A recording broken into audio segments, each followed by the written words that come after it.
एक बड़ी मिथोलॉजी है कि क्या हम लोग एक टाइम लूप में फंसे हुए हैं। जी हाँ, एक जिम्मेदार मीडिया चैनल होने के नाते हम लोग ये बात की तहकीकात करते हैं कि क्या सच है और क्या झूठ, लेकिन कुछ चीज़ें ऐसी होती है जो सच और झूठ के परे होती है। क्योंकि कोइंसिडेंस एक बार हो सकता है, लेकिन अगर 2 बार वही चीज़ हो तो उसे कोइंसिडेंस नहीं कहते। ऐसा ही कुछ आज हम लोग डिकोड करने वाले हैं कि क्या हम लोग किसी टाइम लूप में फंस गए हैं, और क्या हो कि हमें कोई अगर कंट्रोल कर रहा है तो कहीं हम लोग कोई एक सिमुलेशन गेम में तो मौजूद नहीं है। इसी के ऊपर में आज करेंगे चर्चा। नमस्कार, मैं हूँ शांतनु अग्रवाल, आप देख रहे हैं महाराष्ट्र रिव्यू 24। 1918 में स्पेनिश फ्लू नाम की एक बहुत बड़ी महामारी आई थी, लेकिन यहाँ पर गौर करने वाली बात यह है कि स्पेनिश फ्लू जिस ज़माने में आया उस समय का कैलेंडर और कोविड-19 पैंडेमिक जब आया उस समय का कैलेंडर डिक्टो सेम है। जी हाँ, as it is same calendar, same weekend, same date और सेम डे। कहीं ये इतना बड़ा कोइंसिडेंस, चलो एक बार के लिए मान ले कि शायद 100 साल में एक बार ऐसा कोई कोइंसिडेंस हो सकता है, लेकिन 1941 का कैलेंडर आप देख लीजिए और 2025 का आप कैलेंडर देख लीजिए।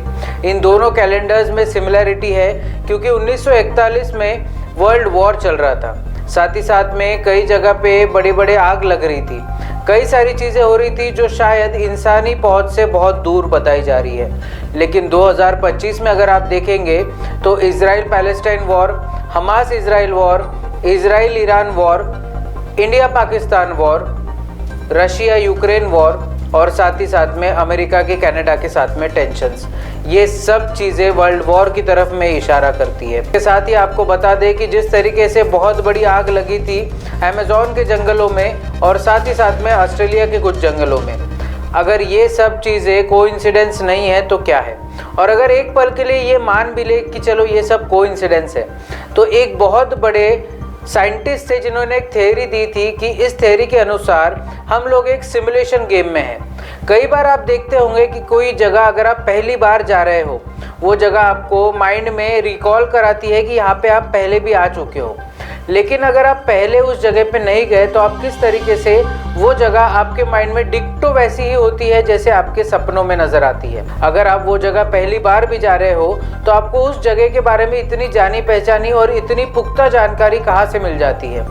ये एक बहुत बड़ा डेजावू है, और ये डेजावू को ही शायद टाइम लूप कहते हैं। जिस तरीके से पूरी दुनिया टाइम लूप में फंस गई है, उसी तरीके से ऐसा लग रहा है कि अभी टाइम लूप पॉसिबल दिखाई पड़ रहा है, क्योंकि हर जगह पे हम लोग देख रहे हैं कि 1941 का कैलेंडर हो, 2025 का कैलेंडर हो, 1918 का कैलेंडर हो या फिर कोविड पैंडेमिक के टाइम का कैलेंडर हो, हर जगह पे सिमिलरिटी वही है कि day same, weekend same, date same और वहाँ के सारे इवेंट्स भी सेम। अगर ये सारी चीज़ें सेम हैं तो जाहिर सी बात है कि ये टाइम लूप में हम लोग फंसे हुए हैं। मान लीजिए, इसको अगर सरल भाषा में मैं आपको समझाऊं तो एक गेम है जो सिमुलेशन गेम आप खेलते हैं। फॉर एग्जांपल, अगर आप किसी गेम में अपनी एक सिटी बनाते हैं, उस सिटी में आप 2 लोगों को रखते हैं, वो 2 लोग धीरे धीरे 4 होते हैं, 4 के 8 होते हैं, 8 के 16 होते हैं, 16 के 32 होते हैं। ऐसी ऐसी उनकी आबादी बढ़ती जाती है और वो अपने काम करते रहते हैं गेम के अंदर ही। तो क्या लगता है कि ये जो हम लोग सब कर रहे हैं, जैसे कि मैं आपसे बात कर रहा हूँ, आप मेरा वीडियो देख रहे हैं, कहीं ये सब चीज़ें लिखी हुई है या फिर हम लोग किसी एक सिमुलेशन गेम में है जो हमारे से भी विकसित सभ्यता ने बनाया है? क्या हमारे पास में उसका कोई डेटा अवेलेबल है, या फिर इसी धरती पे कुछ ऐसे राज दफन है जिस राज के तहत हम लोग उसी टाइम लूप में फंसे हुए हैं या फिर उसी सिमुलेशन गेम में फंसे हुए हैं, जो कि बाहरी दुनिया से कोई लोग हमें कंट्रोल कर रहे हैं? और क्या हम उन्हीं को भगवान बोल रहे हैं, जो भगवान हमारे लिए सब कुछ है?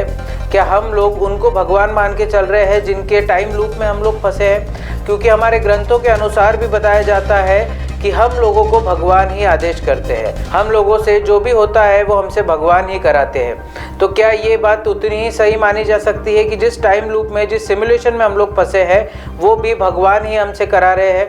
भगवान ने ये इतनी बड़ी दुनिया बनाई और उस दुनिया के साथ साथ भगवान ने छोड़ दिया कि ये दुनिया को ये लोग खुद ही चलाए। तो क्या इस दुनिया का कहीं तो भी अंत है? जो हमारे ग्रंथों में लिखा है कि जिस दिन धर्म अपने चरम सीमा पर पहुंच जाएगा और अराजकता बढ़ जाएगी, तब कल्कि रूप का जन्म होगा और वो यहाँ पर पुनर्विस्थापित करेंगे धर्म को। तो क्या ये गेम का अंत रहेगा, जिस सिमुलेशन में हम लोग जी रहे हैं उस सिमुलेशन का अंत रहेगा? क्योंकि ये बहुत बड़ी सोचने वाली बात है कि हमारे ग्रंथों में, हमारी ये जो भगवान की किताबें हैं उसमें जो बताया गया है, क्योंकि हूबहू हर चीज़ उसके मुताबिक चल रही है, चाहे पैंडेमिक हो, चाहे और भी कोई चीज़ें हो। तो अगर इस टाइम लूप को कोई डिकोड कर सकता है तो क्या जो सीक्रेट सोसाइटी वाले लोग हैं उसको मार देंगे, या फिर क्या ये जो सीक्रेट सोसाइटी वाले कुछ लोग हैं, जो गिने चुने मुट्ठी भर लोग हैं, क्या वो इस दुनिया को कंट्रोल कर रहे हैं? और जो आप और हम कर रहे हैं, क्या हम लोग उनके हाथ की सिर्फ कठपुतली बन के रह गए हैं? ये बहुत बड़ा सोचने वाला विषय है, और इस विषय पर अगर गहन तरीके से अध्ययन किया जाए तो पता चलेगा कि शायद जो साइंटिस्ट भी बोल रहे हैं कि हम लोग कोई एक टाइम लूप में फंस गए हैं, और कई बार इस टाइम लूप में कई सारे एरर सामने आते रहते हैं। अब आने वाले समय में क्या हम लोग इस टाइम लूप से बाहर निकल पाएंगे? और सबसे बड़ा प्रश्न यहाँ पे ये उठता है कि क्या ये सही में एक टाइम लूप है या नहीं? ये सोचने वाली बात है। ऐसे और भी कंटेंट के लिए आप देखते रहिए महाराष्ट्र टीवी 24।